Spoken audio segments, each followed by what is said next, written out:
Bien, jóvenes, como continuación de los axiomas del consumidor, vamos ahora a ver la función de utilidad y las curvas de indiferencia. Antes que nada, déjenme decirles que durante mucho tiempo se pensó que la utilidad se podía medir cardinalmente, ¿sí? Grandes teóricos de la ciencia y del pensamiento económico trataron de probar que era posible medir la utilidad y para ello diseñaron como unidad de medida el útil. Ujú. Entonces, estos teóricos pues pretendían justamente diseñar un esquema de medición donde fuera posible determinar el nivel de satisfacción de un consumidor a través del útil. Y se escribieron muchos libros y se escribió mucho sobre esto, jóvenes. Entonces, eh, pues la idea era que, por ejemplo, si un consumidor se comía una manzana, bueno, pues poder determinar cuántos útiles le generaba esa manzana. Y también, por ejemplo, si se tomaba un refresco, bueno, cuántos útiles le proporcionaba un refresco. Entonces, un consumidor que consumía un sándwich, una manzana y un refresco, pues acumulaba una cierta cantidad de útiles. ¿Cuántos útiles eran necesarios para que el consumidor, por ejemplo, desayunara satisfactoriamente? Ellos pensaban que eso se podía medir, ¿sí? Se podía calcular. Y entonces, si eso era posible, pues imagínense nada más poder medir la utilidad de todos los consumidores. La idea era muy buena, porque si un producto, por ejemplo, una manzana generaba 3 útiles y un sándwich generaba 5 útiles, bueno, pues 3 de la manzana más 5 del sándwich eran 8 útiles. Entonces la utilidad, si eso hubiera sido posible, la utilidad se podía medir, pero además se podía acumular. Era aditiva, ¿sí? Y si era aditiva, entonces también se podía comparar con la utilidad de otras personas. Por ejemplo, si tú desayunaste muy bien, bueno, pues tú te desayunaste, no sé, 50 útiles. Pero si otra persona no desayunó muy bien, en ese mismo momento, pues se desayunó a lo mejor 30 útiles. Entonces era entendible por qué uno era más feliz que el otro, ¿sí? Como ven, la idea era muy buena, ¿sí? Eh, en fin, no obstante, no fue posible, jóvenes, no fue posible medir esto, medir la utilidad. Y finalmente los pensadores evolucionaron a un enfoque más ordinal. Dice, bueno, ¿qué importa si no se puede medir? Lo importante es que haya una orden, una orden en la asignación de las preferencias. Y si, por ejemplo, si UX es mejor que UX', lo único que quiere decir es que X es preferido a X'. Y nada más, ¿sí? Lo relevante es el orden, no el grado, no la magnitud. Lo importante es que haya un orden en las preferencias y que el consumidor lo revele, lo diga, y en función de eso se podría, eh, pues, jerarquizar, ¿sí? Entonces, este enfoque ordinal desbancó al enfoque cardinal, ¿sí? Lo desbancó y fue el que se volvió más popular dentro del pensamiento económico. Aún así, aún así, pues fue necesario axiomatizarlo, es un enfoque axiomático. ¿Por qué? Bueno, pues porque las preferencias de los consumidores son subjetivas. No hay nada más subjetivo que eso, jóvenes. Entonces, había que darle una estructura que permitiera generar teoría económica. Y eso fue lo que condujo al diseño de axiomas para darle certeza a este pensamiento. Posteriormente, Samuelson habla ya de las preferencias reveladas. Dice, bueno, el consumidor revela, el consumidor nos da información, ¿sí? Muy importante para establecer sus preferencias. Simplemente hay que observarlo, hay que ver qué es lo que hace, qué es lo que consume y en función de eso se puede preferir, ¿sí? Eh, o se puede más bien sondear, mapear sus preferencias, ¿sí? Entonces, el enfoque ordinal es el que prepondera todavía hoy día. Esto lo comento porque esto que le dije en muy pocos minutos, jóvenes, llevó mucho tiempo superar el enfoque cardinal, ¿sí? Y aceptar el enfoque ordinal, ¿sí? Entonces, no es tan simple la cosa. Para los que estudian historia del pensamiento económico, pues aquí hay mucho material y hay grandes economistas en la lista de contribuyentes filosóficos y teóricos al planteamiento. Yo no me voy a detener más en esto. Este cuadrito pues es un cuadrito que viene en el libro de Pindyck, ¿sí?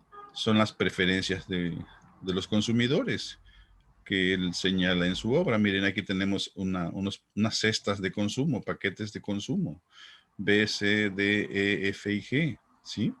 Y aquí están las unidades de alimento y las unidades de vestido que conforman cada cesta. Por ejemplo, la cesta B tiene 20 de alimento y 30 de vestido. La cesta C tiene 10 de alimento y 50 de vestido. Y así sucesivamente, ¿sí? Entonces, aquí están todas las cestas con los contenidos de, de alimento y vestido que tienen. Si las graficamos, pues queda algo así. Se ve algo así.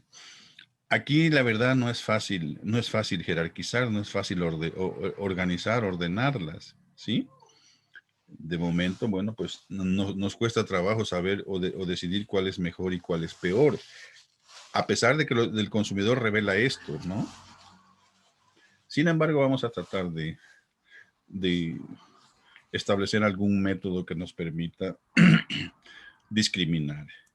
Miren ustedes, aquí se trazan dos rectángulos y se toma como vértice al paquete B, ¿sí?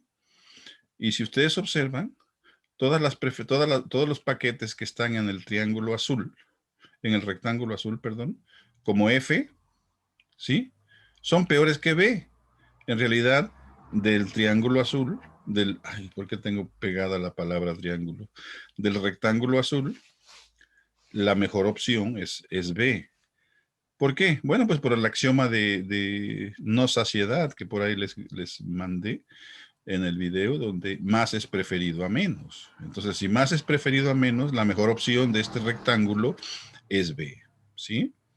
B está por encima de F, B es preferido a F y es preferido a cualquier otra combinación, a cualquier otra cesta que se encuentre en este rectángulo azul. También tenemos un rectángulo de color rosa, ¿sí? En este caso, B es el vértice inferior izquierdo de este rectángulo rosa, ¿sí? Lo que quiere decir que B es la peor opción de todas las cestas o paquetes que están contenidos en este rectángulo rosa. Por ejemplo, E. B no es preferido a E, ni siquiera débilmente, ¿sí? E es fuertemente preferido a B. ¿Por qué? Pues por el axioma que les comentaba, ¿sí? El axioma de monotonía y el axioma de no saciedad. Entonces, cualquier combinación de bienes que esté en el rectángulo rosa, pues es preferido a B. Entonces, como ven, ya vamos haciendo una especie de discriminación y de organización de este paquete de bienes. Si seguimos así, ¿sí? Encontramos que a ver, déjame ver si está aquí. Perdón, es que están movidas, están cuatrapeadas. Las voy a reorganizar. ¿Sí? Esta la voy a poner acá.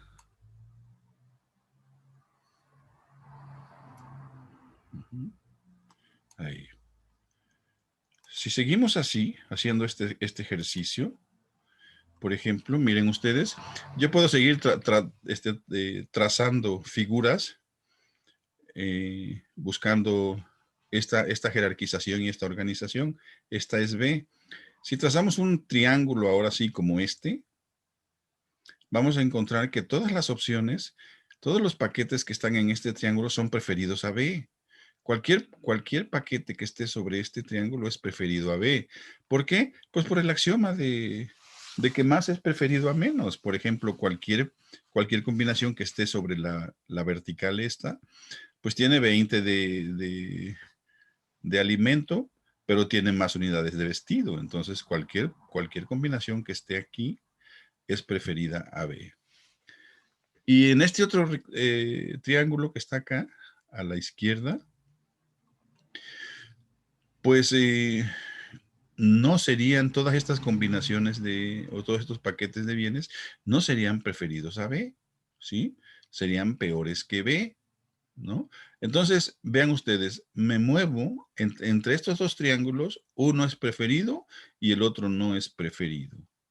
Lo que quiere decir que el brinco de aquí a aquí, en el brinco de aquí a aquí, debe haber una combinación, un paquete de bienes donde sean iguales. Si este no es preferido y este es preferido, por aquí en algún punto debe haber algunos paquetes, algunas cestas, donde el consumidor se manifieste indiferente. ¿Vea? No sé dónde estén, pero ahí deben estar, ¿sí? Lo mismo para esta figura de abajo, de acá, de la parte inferior derecha, ¿sí? Entonces, lo que se empieza a bosquejar, jóvenes, es una sucesión de puntos, un espacio entre lo que se prefiere y lo que no se prefiere, y el extremo, el límite donde esta actitud cambia. Entonces, si seguimos llevando esto, reduciendo los espacios, hasta encontrar esa sucesión de puntos donde el consumidor se manifiesta indiferente, aparece una curva. Encontramos una curva como esta, ¿sí? Que muestra justamente, jóvenes, todos los paquetes de bienes, todas las cestas donde el consumidor sería indiferente, ¿sí? Y esto genera lo que se conoce como curva de indiferencia, ¿sí? Hay otros métodos para demostrar esta curva de indiferencia, sin embargo, pues no es el objetivo de este curso. Entonces aquí lo que me queda claro, jóvenes, es que hay un punto donde cambian las preferencias del consumidor, donde cambia su actitud, siguiendo a Samuelson con sus preferencias reveladas. Esta curva de indiferencia, que aquí la tenemos, fíjense bien, delimita dos áreas muy importantes. Por ejemplo, cualquier combinación de cestas arriba de la curva es preferida, ¿sí? Es preferida a B, ¿sí? Cualquiera que esté por encima, que no incluya la curva. Entonces, cualquier canasta de bienes ubicada en esta área es preferida a B. Y también aquí tengo el rectángulo del que ya había yo dicho que cualquier combinación o cualquier cesta de bienes en este rectángulo es peor que B. Entonces, con eso, ¿sí?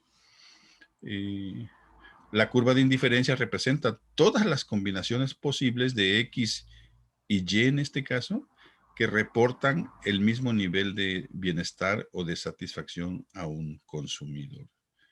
Este espacio, jóvenes, este espacio es muy importante y es el que andaba yo buscando, es el concepto de curva de indiferencia, ¿sí? Y lo que hace es mostrar justamente esos paquetes de cestas que hacen que el consumidor sea indiferente entre una y otra, porque cualquiera que esté sobre la curva le reporta el mismo nivel de utilidad, ¿sale? Muy, muy bien. Entonces, una curva de indiferencia, la más típica posible, tiene esta forma. Es así, ¿sí? Es así. ¿Por qué? Bueno, pues porque acuérdense que detrás de todo esto están los axiomas que ya vimos, ¿sí? Entonces, tiene pendiente negativa, es decreciente, es convexa con respecto al origen, es estrictamente convexa, en fin, describe todas estas propiedades de los axiomas. Y aquí, por ejemplo, miren ustedes, si A es débilmente preferido a B, ¿sí? Y B es débilmente preferido a A, eso quiere decir que A es indiferente de B, ¿sí? Entonces, si esto se cumple, Pues es que A es indiferente de B. ¿Qué es la característica de las curvas de indiferencia? Esto que tenemos aquí, jóvenes, es la característica fundamental de una curva de indiferencia. Muy bien. En esta gráfica, justamente vemos que curvas de indiferencia más alejadas del origen, aquí, este es el origen, curvas de indiferencia más hacia la derecha, pues representan mejores opciones para el consumidor, representan un mayor nivel de utilidad, ¿sí? Acuérdense que las preferencias son homotéticas. Ahí en el video anterior lo van a poder comprobar. Y gracias a esas propiedades que curvas de indiferencia más alejadas del origen representan un mayor nivel de utilidad para el consumidor. Y viceversa, curvas de indiferencia más cercanas al origen son peores. Son peores para el consumidor porque representan un nivel de utilidad menor. Bien. ¿Qué más? Entonces tenemos un mapa de curvas de indiferencia, ¿sí? ¿Cuántas curvas de indiferencia hay en el espacio de elección del consumidor? ¿Cuántas curvas de indiferencia hay? Pues hay un número infinito, ¿sí? Una de las propiedades de las curvas de indiferencia es que el espacio de elección es un espacio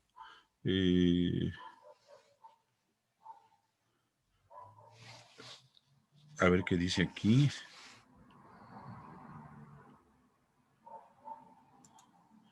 Bueno, parece que no me van a cortar. Entonces, jóvenes, gracias a que este es un espacio perfectamente denso, ¿sí? Es que aquí hay un número infinito de curvas de indiferencia. Y por todos y cada uno de los puntos del espacio de elección del consumidor pasa una curva de indiferencia.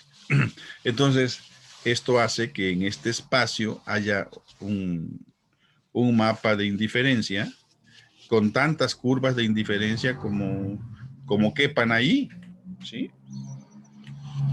Bien, el hecho de que tenga la curva de indiferencia pendiente negativa y además sea decreciente, quiere decir, ¿verdad?, que la tasa de cambio de B, por ejemplo, por A, no sea constante, sino que va variando a lo largo de la curva. Por ejemplo, miren ustedes, si está en C y pasa a B, pues si quiere cambiar de C a B, no se modifica su nivel de utilidad, pero lo que sí se modifica es la tasa de cambio. Aquí está cambiando 6 de B por 1 de A, de B de vestido, por 1 de alimento, ¿sí? Aquí la tasa de cambio es 6 a 1 en el movimiento de C a B. Sin embargo, si pasa de B a D, la tasa de cambio varía. Serían 4 por 1. ¿Sí? Tiene que renunciar a 4 el consumidor por 1. Y si decide cambiar de B a D, pues entonces, de D a E, entonces la tasa de cambio vuelve a cambiar de 2 a 1. Aquí sería de E a G, sería de 1 a 1, hasta que llegue a donde la curva de indiferencia tiene pendiente de 0. ¿Sí? Esta cualidad, jóvenes, esta situación va a dar origen a un concepto que se conoce como tasa de sustitución y que justamente es decreciente. Y cuando la curva de indiferencia tiene pendiente negativa y decreciente, la pendiente varía de un punto a otro, ¿sí? Entonces la pendiente de la curva va variando a lo largo de esta y eso hace que la tasa de cambio de un bien por el otro también, también, vaya, también vaya variando. ¿Cómo la ven? Entonces, de aquí vamos a sacar el concepto de tasa marginal de sustitución. ¿Sí? ¿Y qué es la tasa marginal de sustitución? Bueno, déjenme regresar a la diapositiva anterior. Cuando usamos este método, jóvenes, tramos tan largos como el movimiento de C a B, obviamente se incurre en un error porque al manejarlo como tasa de cambio, lo que estamos manejando es el valor de una hipotenusa que va de C a B o de B a C. Entonces el triángulo se completa. Pero esta curva de indiferencia no es una línea recta, es una curva. Entonces eso hace que se incurra en precisiones. Una forma de reducir estas imprecisiones es justamente reduciendo el intervalo. Entre más pequeño sea el intervalo, menor es el error, menor es el margen de error. Hasta que lleguemos al límite. Y en el límite, ¿sí?, la tasa de cambio se convierte justamente en una tasa de cambio continua, ¿sí? Ya el error desaparece y eso nos da justamente el valor de la pendiente.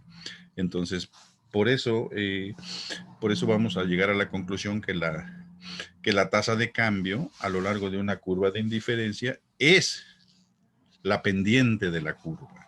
La pendiente de la curva en ese punto representa la tasa de cambio, pero eso es en el límite, jóvenes. Entonces, la tasa de sustitución se convierte en tasa marginal de sustitución. ¿Sale? Muy bien. Y aquí está. Por eso los alumnos de economía tienen que llevar cálculo, tienen que estudiar cálculo, porque a la hora de hablar de optimización vamos a usar estos conceptos de marginalidad, de tasas marginales, ¿sí? El ingreso marginal, el costo marginal y todas esas cosas, la utilidad marginal, todo eso tiene que ver justamente con pendientes y con cálculo. Entonces la tasa marginal de sustitución va a ser la pendiente de la curva de indiferencia y es la derivada de la curva de la función con respecto a x, la derivada de un bien con respecto al otro bien, ¿sí? Esa va a ser la tasa marginal de sustitución. Ahorita vamos a ver algunos ejemplos. Entonces, esta tasa marginal de sustitución tiene algunas propiedades. De entrada es una magnitud ordinal. No es cardinal, es ordinal, ¿sí? Dada la monotonía que presenta la función de utilidad, que es producto justamente de los axiomas de monotonía, es que es estrictamente positiva. La tasa marginal de sustitución es positiva en términos de valor absoluto. No quiere decir que que sea positiva algebraicamente. Algebraicamente es negativa, porque es la pendiente de una curva que tiene pendiente negativa. Entonces, la tasa marginal de sustitución, a menos que sea un caso especial, siempre será negativa. Entonces, nosotros vamos a asumir que es estrictamente positiva en términos de valor absoluto. Y también es decreciente, lo que quiere decir que en la medida que nos movemos a lo largo de la curva, podemos llegar a un punto donde la pendiente sea cero o incluso positiva. Bien, y aquí está, miren, aquí está el mismo ejemplo.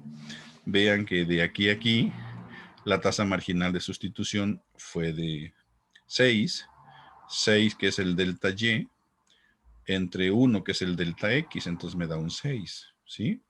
De aquí a acá, bueno, no lo tengo aquí, pero sería de 10 a 6 cambia, entonces sería 4 entre 1, y 4 entre 1 sería 4, y aquí de D a E sería 2 entre 1, sería 2. Como ven, la tasa marginal de sustitución a lo largo de esta curva va variando hasta que se aproxima al límite donde la curva pudiera ser 0. Muy bien, ¿qué más?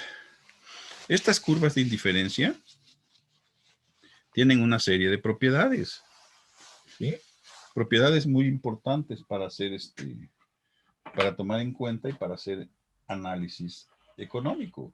Entonces, es importante conocer esas propiedades, ¿sí?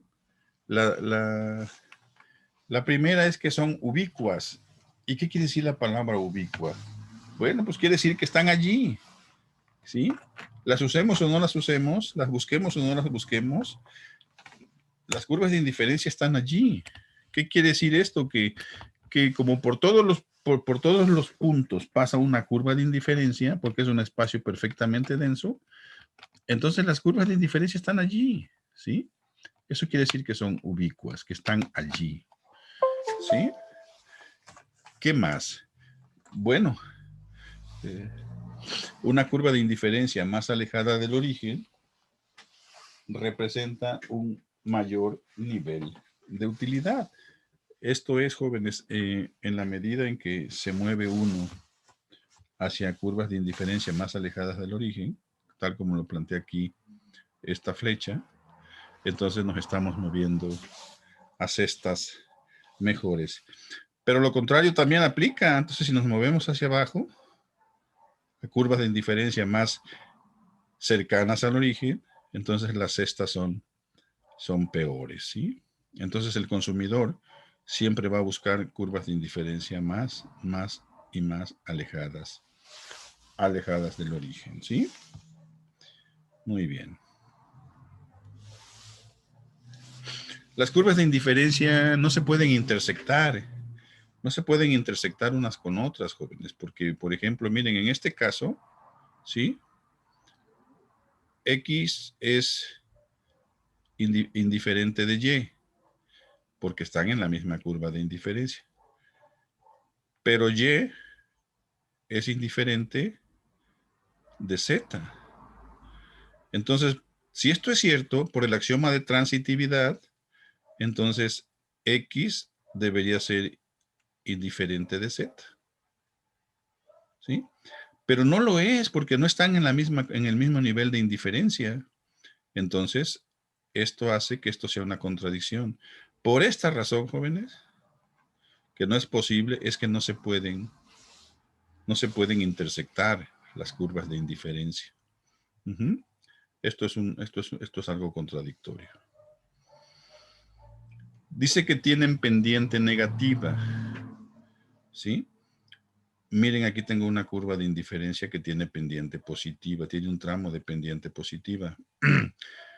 Si es una curva de indiferencia, entonces quiere decir que a ver, lo voy a escribir acá. A es indiferente de B, ¿verdad? Si están en la misma curva de indiferencia, entonces A debería ser indiferente de B. Pero B no es indiferente de A. Esto no es cierto, ¿sí? B es fuertemente preferido a A. ¿Por qué? Pues porque tiene más de ambos bienes, tiene más de X y tiene más de Y. Entonces, no, pues no pueden tener pendiente positiva las curvas de indiferencia. Si no, no me permitiría hacer el análisis económico que quiero hacer. ¿Qué les parece? Uh-huh. Son convexas. Bueno, si no fueran convexas, jóvenes, entonces se podrían dar casos tan raros como este que tengo aquí, miren. ¿Sí? ¿Sí? Por ejemplo, tengo este punto, el punto X, y tengo este punto, el punto Y. X es indiferente de Y. Eso dice el concepto de función de utilidad. Pero también deberían ser, también W, que lo voy a poner acá, debería ser indiferente. ¿Sí? Y sin embargo, W no es indiferente ni de X ni de Y. W es fuertemente preferido a X y a Y. Esto viola, obviamente, los axiomas de transitividad, ¿sí? Y los axiomas de no saciedad. Entonces, esto no puede ser, ¿sí? Si fuera cóncava, como la que tenemos acá, ¿sí? Pues aquí tengo Y, X, perdón, y aquí tengo Y. Entonces puedo trazar una secante como esta, que me delimita un espacio de convexidad. Z es una combinación de X y de Y, lo que quiere decir que entonces Z sería mejor por el axioma de convexidad que X y Y. Sin embargo, observen que si la curva de indiferencia es cóncava, entonces el consumidor empeora. Ay, qué curva de indiferencia más fea. Lo que quise hacer fue algo así, jóvenes. Alcanzaría una curva de indiferencia inferior, cosa que no puede ocurrir. Por eso las curvas de indiferencia no pueden ser cóncavas. Acá sí, acá por ejemplo, en este axioma de convexidad le permite al consumidor ubicarse en Z, y siendo un consumidor inteligente que sabe jerarquizar sus preferencias, puede alcanzar curvas de indiferencia más alejadas del origen. ¿Sí? Disculpen los garabatos, pero es que no estoy muy familiarizado con esta tablet. Bien. Hay algunas curvas de indiferencia especiales. Por ejemplo, cuando los bienes son sustitutos perfectos, como es este caso aquí, las curvas de indiferencia son líneas rectas, ¿sí? Líneas rectas que tienen estas formas, ¿sí? Obviamente curvas de indiferencia más alejadas del origen son fuertemente preferidas, pero aquí tenemos el caso del jugo de naranja y el caso de jugo de manzana. Y como ven, estos dos bienes son sustitutos perfectos, entonces el uno sustituye al otro. Aquí ocurre que la tasa marginal de sustitución entre el jugo de manzana y el jugo de naranja es constante. El uno sustituye perfectamente al otro. Entonces, cualquier punto sobre la curva de indiferencia es correcto porque son dos bienes que no riñen, son sustitutos perfectos. Y acá tenemos el caso de los complementos perfectos. Aquí tenemos el caso del zapato del pie izquierdo y el zapato del pie derecho, ¿sí? Estos se combinan uno a uno. El uno requiere al otro. Imagínense una persona que tiene un zapato del pie izquierdo, que tiene pero que tiene 4 zapatos del pie derecho. ¿Eso lo hace más feliz? Pues no. No, porque no complementan, no son bienes, los 3 zapatos del pie derecho no complementan con uno del pie izquierdo. El que complementa con uno del pie izquierdo es uno del pie derecho. Entonces, así encontramos esta serie de situaciones, ¿sí? Donde la complementariedad en el caso del zapato del pie izquierdo y del pie derecho se da uno a uno. Hay casos donde la complementariedad puede ser diferente de uno a uno, pero siempre hay una relación de complementariedad entre los bienes. Aquí las curvas de indiferencia son una especie como de una L, ¿sí? Son las famosas escuadras de Leontief. Estas curvas, a pesar de que no cumplen con todos los axiomas de la teoría del consumidor, son ampliamente utilizadas en economía, jóvenes, porque el único punto factible, el único punto eficiente son los vértices, entonces se pueden trazar líneas así, ¿sí? Y se usan mucho en planeación, en programación lineal, en programación matemática. Hay algunos temas donde se resuelven muy bien con este tipo de curvas de indiferencia. Aquí tenemos los males, ¿sí? Aquí tenemos U1, U2, U3, U4. Fíjense bien, en la medida en que el consumidor consume menos del bien Y, ¿sí? Es más feliz o tiene un mayor nivel de utilidad. Entonces, a medida que Y va desapareciendo de la canasta del consumidor, el consumidor va alcanzando niveles de utilidad más altos. Bueno, es que Y es un mal. Y algo tiene que el consumidor no lo quiere, ¿sí? Entonces, suprimirlo de su paquete de consumo, pues es lo que le brinda un mayor nivel de utilidad. Entonces, tenemos estos casos así raros, ¿no? En que la utilidad del consumidor va aumentando en la medida en que el bien en cuestión va disminuyendo. Y aquí tenemos los bienes neutrales. Son aquellos bienes que no, que no influyen, que no interfieren, ¿sí? Aquí tengo, por ejemplo, U1, U2, U3, ¿sí?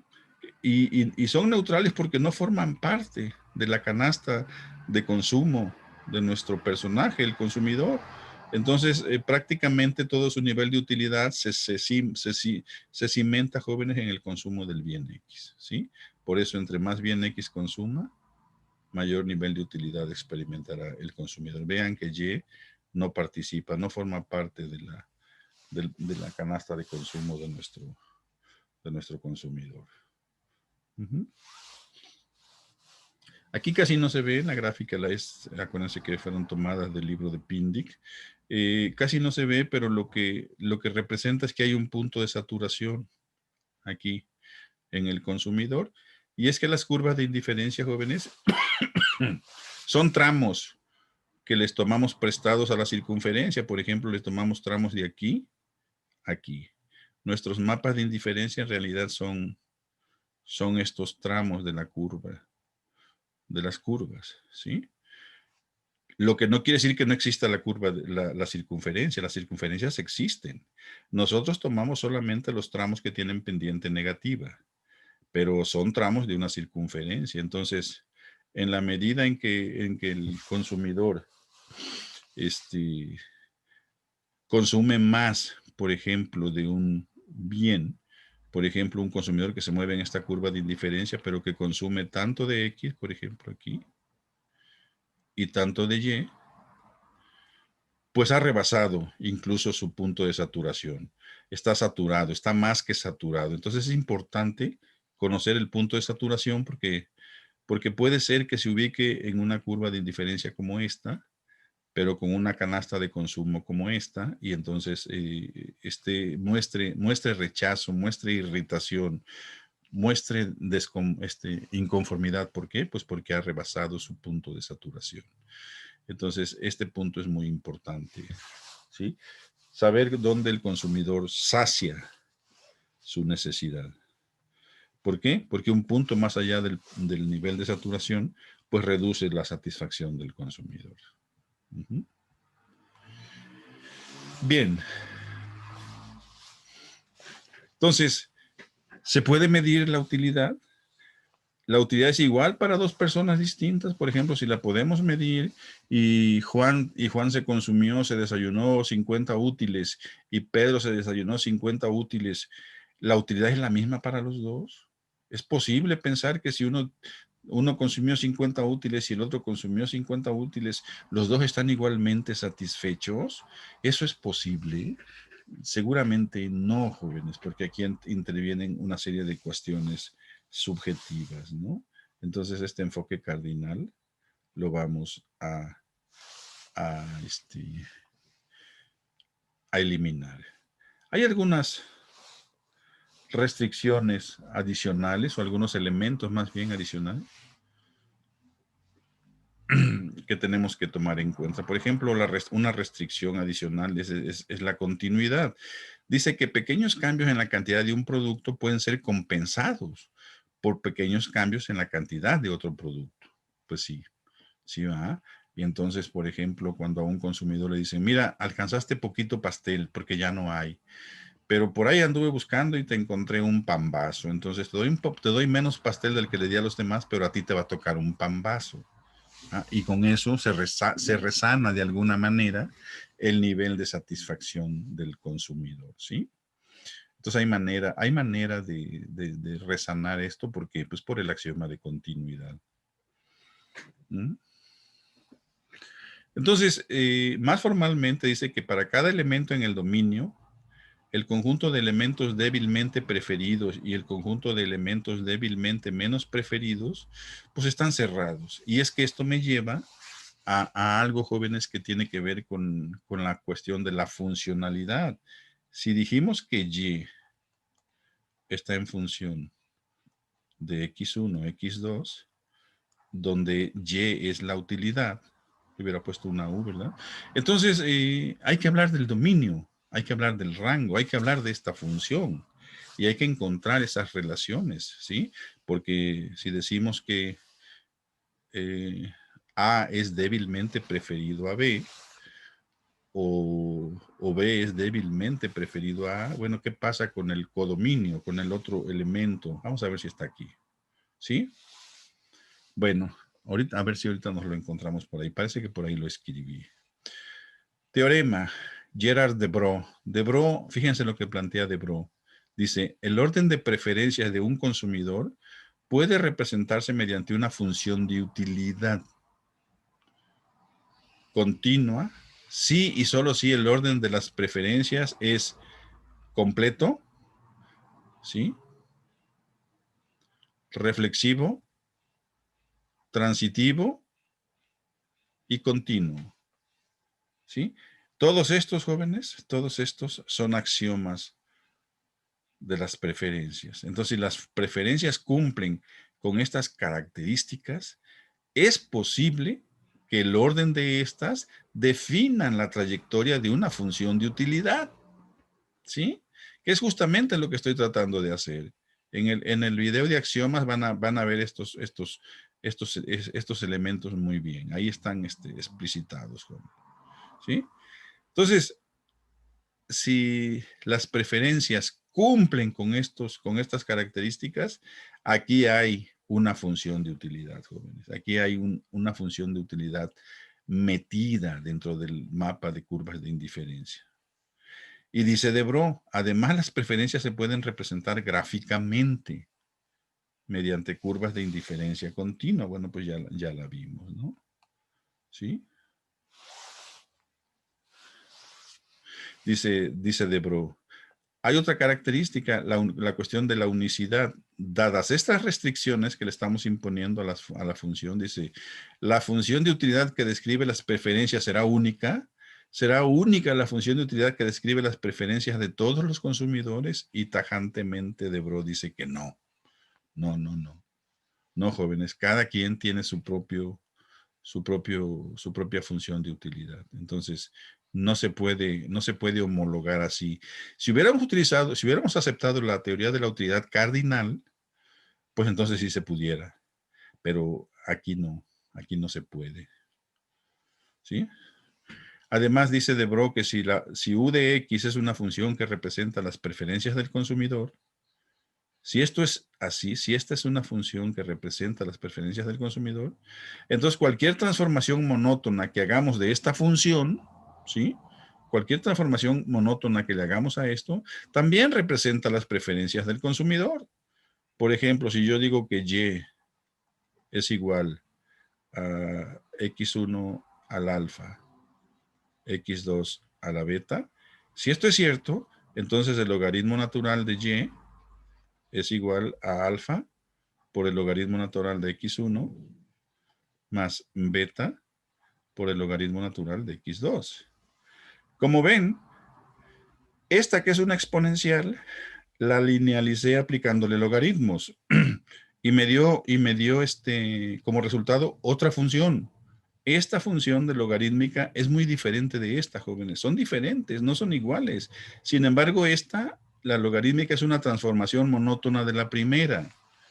Entonces, esta logarítmica, a pesar de que es diferente de la exponencial, conserva las mismas propiedades que la función original, ¿sí? Y eso es lo que me permite justamente trabajar con estas funciones Cobb-Douglas, porque las puedo linealizar, y las logarítmicas, por ejemplo, conservan las mismas propiedades, ¿sí?, que las funciones originales. Entonces, esto es maravilloso, porque los economistas pues, nos gustan hacer las cosas fáciles. Entonces, una exponencial como esta, la linealizo vía logaritmos, le aplico una transformación monótona, obtengo una función diferente, pero que conserva las mismas propiedades que la función original. Entonces, no hay problema, puedo hacer mi análisis económico. ¿Qué les parece? ¿Sí? Usualmente decimos que las preferencias son bien portadas o bien comportadas. ¿Qué quiere decir eso? ¿Qué queremos decir cuando unas preferencias son bien portadas? Bueno, pues que más es mejor que menos, ¿sí? Que la norma, el axioma de monotonía, ¿sí? Y el axioma de no saciedad, pues están perfectamente definidos. Si son bien portadas, entonces las curvas de indiferencia tienen pendiente negativa, ¿sí? No positiva, ya vimos que tienen pendiente negativa. Son delgadas, ¿sí? Y todos los elementos del dominio son buenos, ¿sí?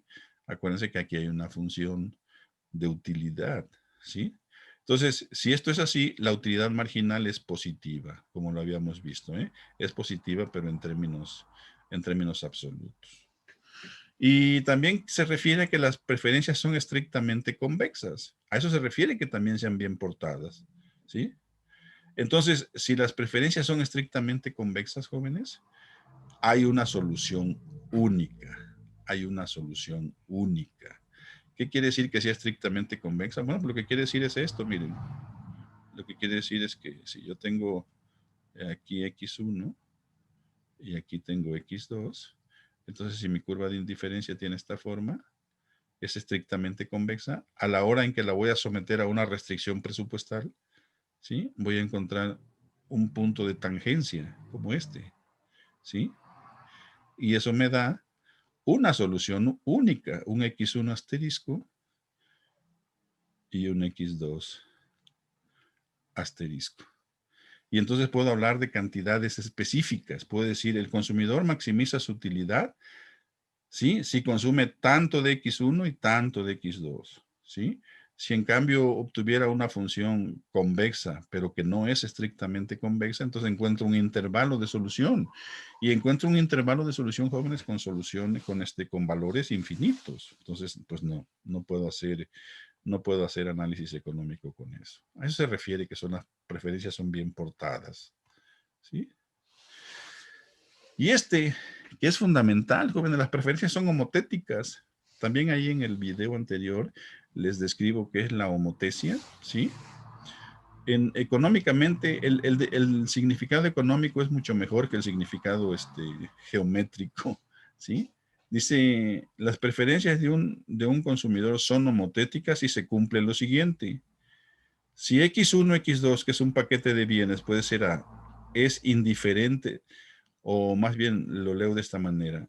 X1, X2 será indiferente de Y1 y Y2, sí y solo si multiplico por un escalar, por una K cualquiera, a los dos paquetes, y encuentro que KX1, KX2 es indiferente de KY1, KY2, ¿sí? Entonces, fíjense bien, a estos paquetes los multiplico por el mismo escalar y la condición de indiferencia se mantiene, ¿sí? Esto quiere decir, ¿por qué? Porque las preferencias son homotéticas.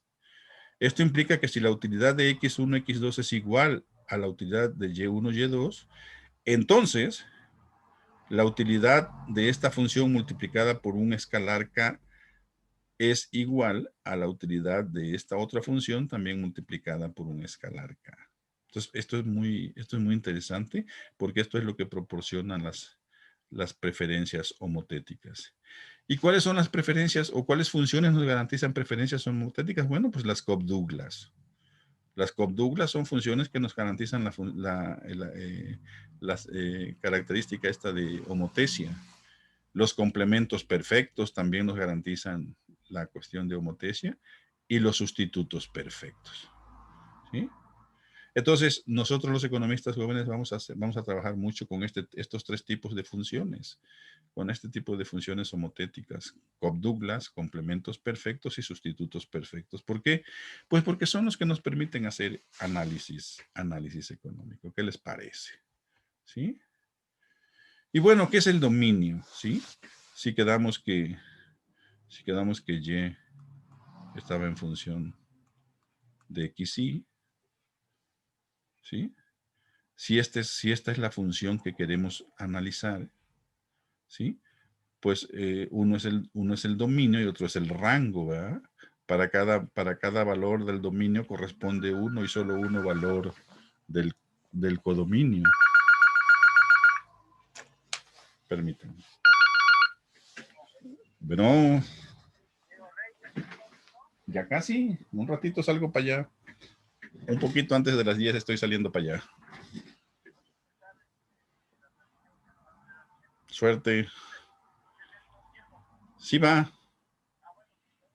Órale, sale, adiós. Entonces, ¿de qué dependerá el dominio? Bueno, pues dependerá del problema que deseamos analizar, ¿sí? Entonces, en este curso, como estamos hablando de consumidores, pues consideraremos varios dominios diferentes. Por ejemplo, el espacio de productos básicos, el espacio de consumo, el espacio de consumo intertemporal, y así, tantos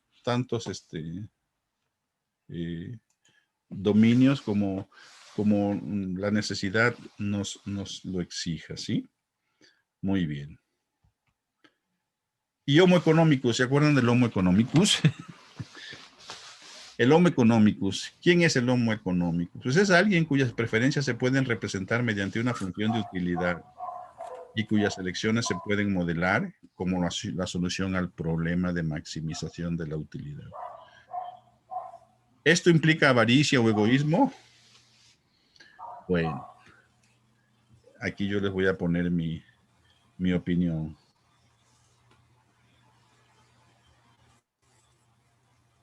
se los dejo a ustedes, ¿sí? Algo, alguien cuyas preferencias se pueden representar mediante una función de utilidad y cuyas elecciones se pueden modelar como la solución al problema de maximización de utilidad. ¿Esto implica avaricia o egoísmo? No sé, jóvenes. Lo que sí les puedo decir es que la teoría microeconómica está diseñada, ¿sí?, para este cuate. Este es el objeto de estudio de la teoría microeconómica, jóvenes, el Homo economicus, ¿sí? No me agrada decirlo, pero es la verdad, ¿sí? Entonces nos vamos a centrar en conocer el comportamiento de este personaje que puede ser un consumidor, que puede ser una empresa, que puede ser incluso una estructura de mercado, ¿sí? Cuyo objetivo, jóvenes, es la maximización de la utilidad en el caso del consumidor, la maximización de la ganancia en el caso del productor, ¿sí? Y la maximización de la renta en el caso de los mercados. Como decía Ann Kruger, rent seeking, ¿sí? Entonces, eh, ¿cómo la ven? Entonces vamos a buscar maximizar la utilidad. Ese es el objetivo, ¿sí? Vamos a trabajar con funciones como estas, ¿sí? Vamos a trabajar con funciones de utilidad y vamos a tratar de encontrar el máximo nivel de utilidad de un consumidor, que obviamente la única restricción que tiene es su nivel de ingresos, ¿sí? Hay cosas que están fuera del dominio de la función. Son aquellas que no tienen ningún impacto en la decisión del consumidor. ¿Para qué vamos a incluir aspectos, ¿sí?, que no tienen ningún impacto en la decisión del consumidor? Entonces esas cosas caen fuera del dominio de nuestra función, ¿sí? Porque no tienen impacto, o porque no generan ningún cambio, ¿sale? Entonces, asumimos que el dominio de la función de utilidad de un consumidor solo incluye bienes o servicios y recursos asignados explícitamente a ese consumidor. ¿Quién los asignó? Bueno, pues puede ser su capacidad de compra, ¿sí?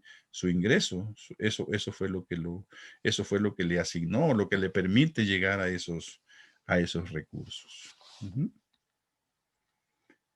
Y aquí está. Aquí está mi función de utilidad, ¿sí?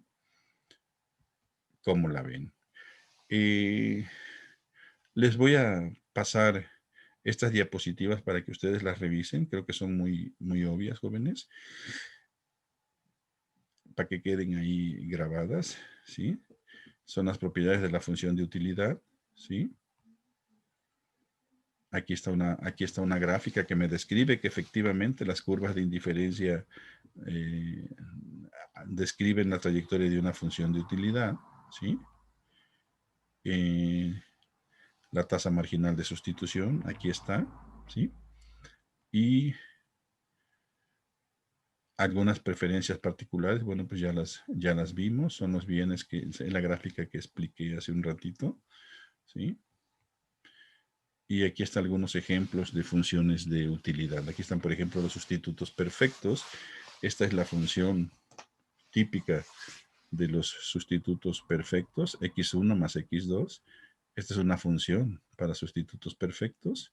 La expresión general es esta, donde la tasa marginal de sustitución es igual a sobre b, y dependiendo de los valores que adopte a y b, es que será esta. Por ejemplo, si a es 1 y b es 1, entonces la tasa marginal de sustitución será 1, lo que indica que se sustituyen 1 a 1. Acá está el caso de los complementos perfectos. Aquí es el mínimo, ¿se acuerdan? En las escuadras de Leontief, la asignación óptima es la mínima, donde se cumple que los dos bienes participan, ¿sí? Lo que importa aquí es el número de pares completos, porque puede que tenga más de un bien, pero pues entonces no genera ningún incremento en la utilidad del consumidor.